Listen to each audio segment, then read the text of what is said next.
Richmond has assembled one of the greatest draft hands in AFL history.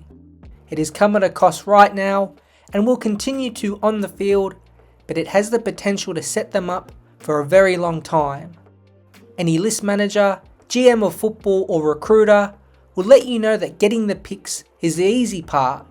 Nailing the talent is the sometimes impossible part. So what will the Tigers look to achieve with this all-time draft hand? And what are fair expectations for those in the most important positions at the football club? Richmond will go into the 2024 National Draft with selections 1, 6, 10, 11, 18, 20, 23 and 24. It's 8 picks inside the top 24 and 5 first round picks. To show you how significant a draft hand this is, let's compare it with the 2 expansion clubs and the first drafts they got allowed to participate in. In 2010, Gold Coast used picks 1, 2, 3, 7, 9, 10, 11 and 13, clearly having better top end picks, but from pick 13 there was a 26 selection difference until their next pick. The following year, GWS received the first 5 picks in the National Draft, along with picks 7, 9, 10, 11, 13 and 14. That's 11 of the first 14 selections. Now Richmond don't have the level of top 5 and top 10 picks these clubs got, but even being in the same ballpark as a couple startup teams puts it in perspective how unique a position they are currently in. But a big difference with GWS and Gold Coast is that Richmond already have a squad of players. It means they don't need to take 8 players in this one draft, which would have risk attached to it anyway. Has the side ever taken 5 or 6 top 10 players in a draft and had them all pan out well? I think the answer is no, and we can look at the GWS and Gold Coast drafts to prove that. Although this next crop of draftees is touted as incredibly even and deep, no one really ever knows until about 3 or 4 years down the road. There is always a chance it is an average draft like the 2021, but then it could be the second coming of the 2001 National Draft. That's the challenge of recruiting. So to find a happy medium, expect Richmond to trade out 3 or 4 of their 8 picks inside 24. Doing this will net them future first round picks to complement their 2025 draft hand, and help them gain additional future second and third round picks as well. On draft night or beforehand, Richmond will be hoping for bidding wars on their picks. As an example, say selection 10 is up for grabs and Essendon and Gold Coast both want it. Essendon have 2 future first round picks, so they can buy back in this draft, and Gold Coast have 3 future first round picks and would like to do the same thing. Both will offer up a first round pick, and say Essendon will give a future third as well, but then the Suns turn around and up their offer and throw in a future second. It means for pick 10, Richmond receives a future first round pick that they will hope next year finishes lower than 10, and a future second round pick. Do this type of trade 3 or 4 times and get lucky with other clubs desperate to enter this draft, and you can picture the haul of selections Richmond can spread out into next year and beyond. Now the types of players Richmond will look at are widespread.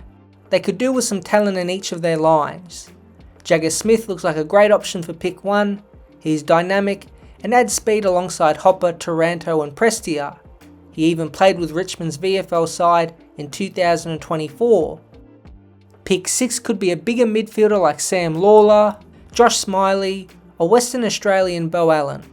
There are sprinkles of key position players, and a big forward would be a priority over a key back at this stage. If the draft has the depth it is touted to have, Richmond will be able to pick a range of players to fit all over the field. But getting this clean slate also helps the club move on from one of its most successful eras. Anamuze no longer has to win over a group of premiership stars, and CEO Shane Dunn can implement his own vision of the future of the club.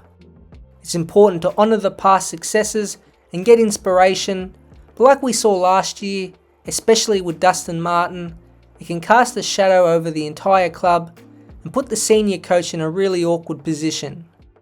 But this Richmond side still has plenty of veterans and AFL experience. It will be a young team in 2025, but I'm not sure it will be really bad like some are predicting. You would think out of this draft, 4 or 5 players would start in round 1, even if they are only 70 to 80% AFL ready. There is no point delaying their growth unless they are totally not up to the level. Alongside the first year players, Josh Gibcus should be back, Seth Campbell, Tom Brown, Hugo Ralph-Smith and Ryan Mansell are other notable youngsters that should be in the mix. The rest of the team is solid. Now injury is a big concern with a lot of these players, but if they can stay healthy, and I get that is a big if, this should be a team that shouldn't fall to the depths of West Coast in the past few seasons. Inside 50, Tom Lynch is still one of the best key forwards, and if he can get a full run at it, there is no reason he can't kick 50 plus goals. The midfield unit is experienced, with Toby Nankervis still an above average ruck, and with Dion Prestia, Hopper and Taranto to hit to, there is a good mix of ball winners, defensive running and some burst with Hopper. Then the defence still has star players in Nick Vlosten, Nathan Broad, Jaden Short and most likely Noah Bolter, although he can swing forward if needed. When this team is fully fit, it's still got 9 experienced senior players to lead the way. Although expectations will be low, there still needs to be some growth from last year, which in hindsight was a bit of a write-off. What will Richmond look like under Uze? That should be the question of 2025, and by the end of next season, we should have a clear answer. Will it be a defence and contest model that Uze was a part of at Melbourne? Will it be a running, high-octane style like Collingwood and the Hardwick Tigers? Or will it be a more kick-mark game plan like Brisbane adopted last year? All these styles of play have won premierships in the past 5 years, so Uze will need to format his option and try to implement it with the senior players and teach it with the new players. If by the end of 2025 it's clear how Richmond wants to play and they can pick up a win here and there, it will be marked as a successful season. At times last year there was no hope for Richmond fans, and that's all they are after in 2025. The club from the outside is entering its rebuild phase and is ready to welcome in its first batch of new Tiger Cubs.